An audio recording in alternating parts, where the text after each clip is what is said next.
He became a father and a widower in the same 48 hours. Picture this. A 20-year-old man standing in a hospital corridor, fluorescent lights buzzing overhead, holding his newborn son for the first time. But down the hall, machines are being turned off in his wife's room. The woman he promised forever to won't see their baby's first smile, first steps, first anything. Quincy Barnes was supposed to be celebrating. Instead, he was suffocating under a grief so heavy he could barely stand. His son, tiny, fragile, 2 months early, needed him. But Quincy had nothing. No nursery. No supplies. No idea how to do this alone. He was drowning. But what happened next would prove that even in our darkest hours, when the world feels cruel and empty, humanity can show up in ways we never imagined. If you've ever felt helpless, if you've ever wondered whether goodness still exists, keep watching. This will restore your faith in everything. Fall of 2020 hit Rosewood Heights like a hammer. The ICU ward at Rosewood General was a war zone. Beds filled faster than they could be cleaned. Ventilators hummed their mechanical rhythm 24 hours straight. Nurses worked 16-hour shifts, went home to shower, came back to find patients they'd cared for yesterday had passed during the night. Bridget Hall had been an ICU nurse for 12 years. She'd seen trauma, witnessed death, held hands of dying patients more times than she could count. But the pandemic was different. It was relentless. Wave after wave of suffering, and no matter how hard they fought, sometimes it wasn't enough. Most days, Bridget ran on coffee and determination. Her scrubs carried the weight of exhaustion. Her eyes told stories she'd never speak aloud. But here's what never changed. She still saw every patient as a person, not a case number, not a statistic for the evening news. Every life mattered. Every family mattered.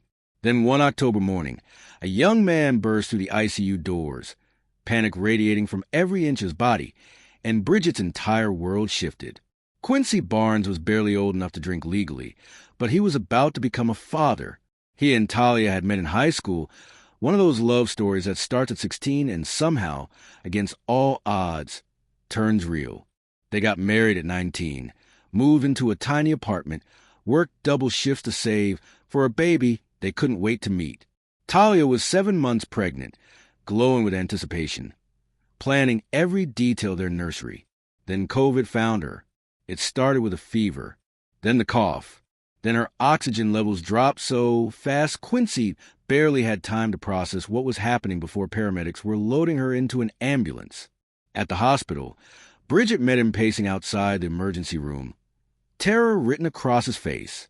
"Please," he kept saying. "Please save them. Both of them." The doctors made an impossible choice. Emergency C-section. Save the baby now. Give Talia a fighting chance without the pregnancy straining her failing lungs. Avery Barnes entered the world 2 months early, crying under surgical lights while his mother lay unconscious on a ventilator. Quincy held his son for 3 minutes before they whisked Avery to the NICU. For 48 hours, he lived in 2 worlds. NICU on the 3rd floor, ICU on the 5th. Up and down, watching his son fight to breathe, watching his wife lose the same fight. The ventilator that breathed for Talia couldn't save her. Have you ever watched someone lose everything in an instant? Drop a broken heart, if this hits close to home. Grief doesn't give you time to prepare.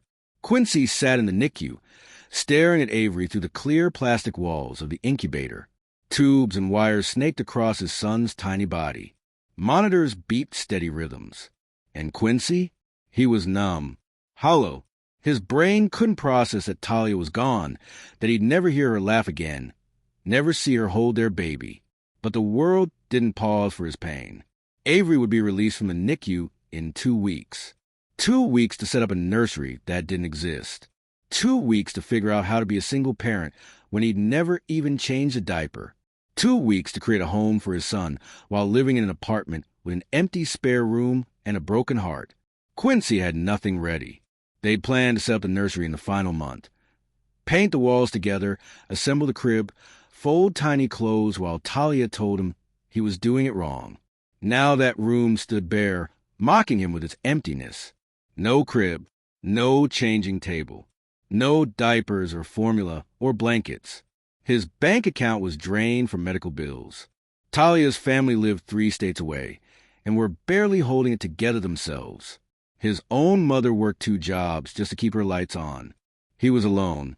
Bridget watched him from a nurse's station, saw him sleeping in waiting room chairs because he couldn't bear to go home to that empty apartment, heard him asking basic questions about feeding schedules and sleep positions, his voice cracking with every word, watched him hold Avery and whisper apologies for not being ready, for not being enough. One night, Quincy looked up at Bridget with hollow eyes and asked, "How do you parent when you can barely breathe?" Bridget knew she couldn't just walk away at the end of her shift. There's a line nurses are taught not to cross. Professional boundaries exist for good reason. You care for patients. Then you clock out. You can't save everyone. You can't take every tragedy home with you or you'll break. Bridget understood this. She'd maintained those boundaries for 12 years. But something about Quincy's situation shattered every rule. Maybe it was watching a boy barely out of his teens navigate the worst nightmare imaginable. Maybe it was the way he held Avery, so gentle, so terrified, like he was holding hope itself and afraid it might slip through his fingers. Or maybe it was simpler than that. Maybe Bridget just saw someone drowning and refused to look away. Late one evening, after her shift ended, she sat in her car in the hospital parking lot. Rain drummed against the windshield. She pulled out her phone and opened the nurses' group chat.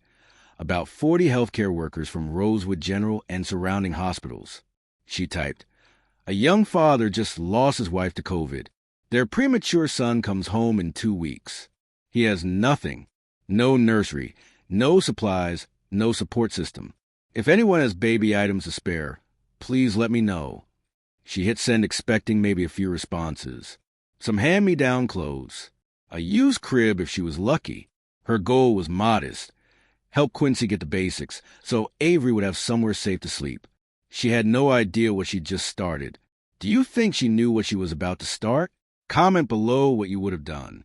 The first response came within 5 minutes. Then another. Then 10 more. By morning, Bridget's phone wouldn't stop buzzing. Nurses she'd never met were messaging, "I have a crib in my garage. My kids outgrew their stroller. It's his. I could buy diapers. What size?" The group chat exploded into a coordinated mission. Women who'd spent 12-hour shifts, saving lives went home and started digging through closets, attics, storage units. But it didn't stop with nurses. Word spread like wildfire through Rosewood Heights. Teachers heard about it. Firefighters, small business owners. A retired pediatrician donated a full medical kit for newborns. A grandmother who'd lost her own daughter in childbirth decades ago showed up at the hospital with 3 handmade quilts, tears streaming down her face. "Tell him he's not alone," she whispered to Bridget. Donations poured into the hospital's donation center. Boxes stacked higher every day. Cribs, changing tables, rocking chairs. Mountains of diapers. Hundreds of packages. Formula. Bottles. Clothes in every newborn size because nobody knew exactly what would fit. Local restaurants sent gift cards so Quincy wouldn't have to cook while learning to parent. A grocery store provided a year's worth of vouchers. A bookstore delivered an entire library of children's books with a note. "Read these to Avery. He needs to hear voices full of love." The personal touches destroy Bridget every time. An elderly woman knitted a blue blanket, her arthritic fingers working through the pain. A firefighter dropped off a wooden rocking chair his own children had used 20 years ago. A group of high school students pooled their allowances to buy a baby monitor. Someone ordered a custom handprint keepsake kit, a way for Quincy to preserve Avery's tiny prints alongside Talia's, so her son would always have a piece of his mother. Bridget's living room became a distribution center. She coordinated deliveries, organized volunteers, watched the community come together with a ferocity that took her breath away. They raised enough money to transform that empty room into a dream nursery.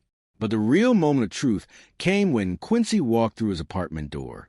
Quincy brought Avery home on a gray November afternoon. He'd been dreading this moment, going home without Talia, starting this life alone, opening the door to that empty room that would remind him of everything they'd lost.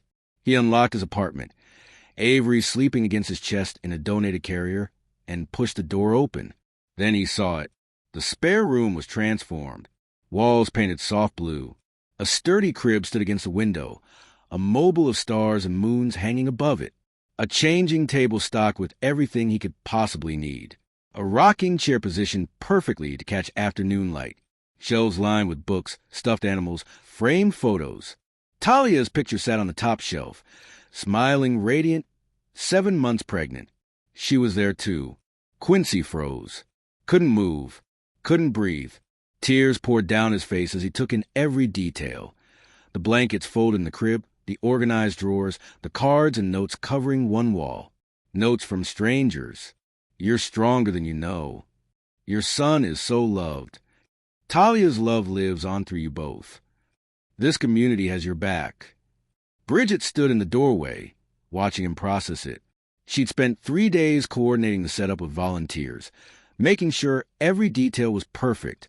Quincy turned to her. Avery still sleeping peacefully against his chest. He opened his mouth, but no words came. Just sobs, the kind that come from somewhere deep, where grief and gratitude twist together into something indescribable. Finally, he managed. I thought we were alone. Talia and we thought it was just us against the world. Bridget smiled through her own tears. You were never alone. You just didn't know it yet. If this story touched you, hit that like button and share it with someone who needs to see kindness today. Bridget didn't disappear after the nursery reveal. This wasn't charity. It became friendship. She stopped by once a week, sometimes with supplies Quincy didn't know he needed, sometimes to hold Avery while Quincy showered or napped or let himself cry. She taught him how to swaddle, how to recognize hunger cues, how to survive on 3 hours of sleep. But more than that, she gave him permission to grieve while still being present for his son. Avery grew. Milestones came and went. First smile, first laugh, first time sleeping through the night. Quincy took pictures of everything, sending them to Bridget with captions like, "He has Talia's eyes," and "I think he laughed at me today."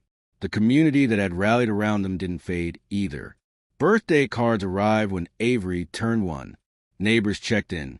The grandmother who donated blankets became a surrogate figure, stopping by to rock Avery and share stories of her own loss and survival. Rosewood Heights had been through hell during the pandemic. They'd lost people. They'd watched their hospitals overflow. They'd felt helpless against an invisible enemy. But Quincy and Avery became a reminder that they could still do something. That small acts of compassion, multiplied across dozens of people, could change a life. Bridget reflected on it years later. I just saw someone who needed help. Everyone else did the rest. That's all it takes. Someone willing to see the need and say it out loud. But here's what this story really teaches us. Compassion doesn't require wealth. It doesn't require power or influence or perfect circumstances. It requires attention and willingness. Bridget wasn't rich. She didn't have resources most people don't have. She simply noticed someone in crisis and refused to look away. She asked for help, and a community answered. So here's the question. Who in your community needs someone to see them? Who's drowning quietly while the world scrolls past? Avery is growing up knowing 2 truths. His mother was strong and brave and loved him fiercely. And when she couldn't be there, an entire community stepped in to make sure he was surrounded by love anyway. The pandemic took so much from us, but it also revealed who we could be for each other when it mattered most. Subscribe to Earthly Tales for more stories that remind us why humanity is worth believing in. Hit that notification bell, because these stories matter now more than ever. We need them, especially now.